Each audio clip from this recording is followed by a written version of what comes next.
ओम श्री गणेशाय नमः। जय श्री हनुमान जी महाराज। आज 23 दिसंबर 2025 दिन होगा मंगलवार।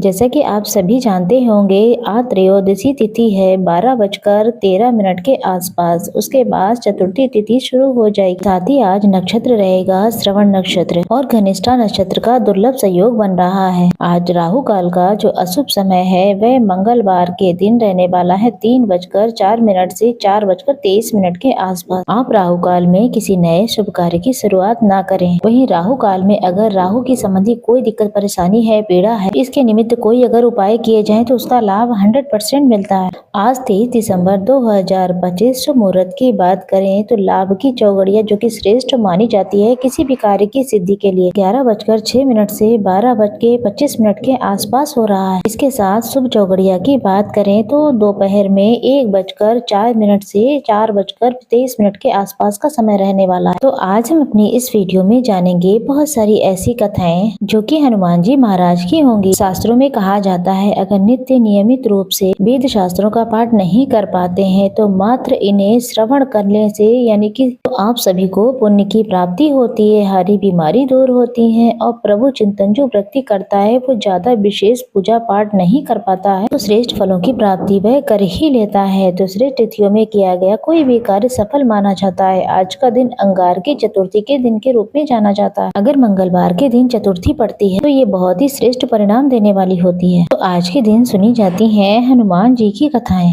और सुनी जाती है भगवान गणेश जी की कथाएं। तो उन सभी गणेश जी की कथाओं के बारे में भी हम सुनेंगे। सबसे पहले हम यहाँ पर सुनेंगे हनुमान जी की कथा, इसके बाद सुनेंगे गणपति गजानन की कथा। इस कथा के अनुसार किसी गाँव में एक बूढ़ी माँ रहती थी जो की हनुमान जी की परम भक्त थी। वह हनुमान जी का पूजन रोज किया करती थी। बूढ़ी माँ रोज रोटी का चूरमा बनाती और हनुमान जी को भोग लगाती और कहती लाल लंगोटो हाथ में सोटो ले बाबा तू साबुत रोटो मन तनु देऊं लड़के तू मुझे दीजियो बुढ़ापा में। तो बहू देखती कि सासू माँ रोज चूरमा बना करके कहाँ ले जाती। एक दिन बहू ने कहा सासू माँ आपको जितना चाहिए आप ले लो, किसी को गाँव में बांटने के लिए हमारे पास चूरमा नहीं है। इसके बाद बहू खुद सास को थाल में खाना लगा करके देने लगी। सासू माँ उसमें से आधा भोग बजरंगबली को लगा देती। ये सब बहू देख कर हैरान हो जाती है। इसके बाद बहू जो है अपनी सास को चौथाई भाग देने लगी। उसकी सास बजरंगबली को ये सारा भोग लगा देती। एक बार बहू को गुस्सा आया अपनी सास पर, तब उसने अपनी सास को खाना देना ही बंद कर दिया और भूखी प्यासी सास को कमरे में बंद कर दिया। तब रात को हनुमान जी आए और बोले लाल लंगोटो हाथ में सोटो ले माई तू साबुत रोटो। तब बूढ़ी माँ ने रोटा लेकर के चूरमा बनाया और बजरंगबली को भोग लगाया और खुद भी खाया। इस तरीके से बूढ़ी माई का समय व्यतीत होने लगा। तब एक दिन बहू ने सोचा कि सासू माँ इतने दिन हो गए कुछ भी नहीं खाती पीती फिर भी इतनी मोटी और तगड़ी कैसे होती जा रही। तब बहू ने अपने बच्चों को सासू माँ के पास भेज दिया, जाओ देखो दादी क्या खाती हैं। तब बच्चों ने देखा कि रात में हनुमान जी आए, रोटा दिया, बूढ़ी माँ ने उसका चूरमा बनाया, भगवान को भोग लगाया और खुद भी खा लिया और बच्चों को भी खूब खुशी खुशी खिलाया। सुबह जब बच्चे घर गए तो उन्होंने माँ को बताया कि दादी माँ के पास एक लाल मुख वाला बंदर आया था। वही उनको खूब घी रोटी गुड़ और बहुत सारा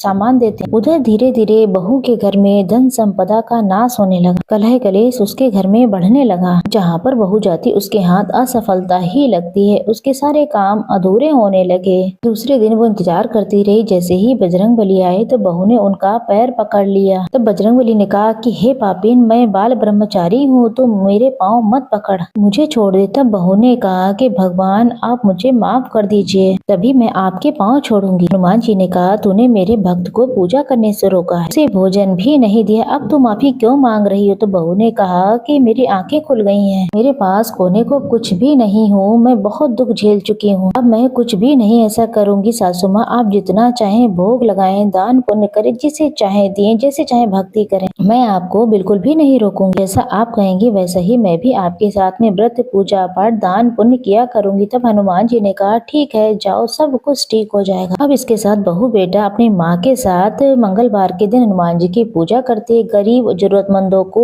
चीज सामान देते। हनुमान जी की कृपा से उनके घर में धन संपदा पुत्र पौत्र का वरदान मिला। बहू बेटा राजी खुशी एक दूसरे के साथ सुख पूर्वक रहने लगे। जय हनुमान जी महाराज। जैसे आपने उस बूढ़ी अम्मा के ऊपर कृपा की, उसके परिवार पर कृपा की, उसी तरीके से हम सभी भक्तों पर अपनी कृपा दृष्टि बनाए रखना।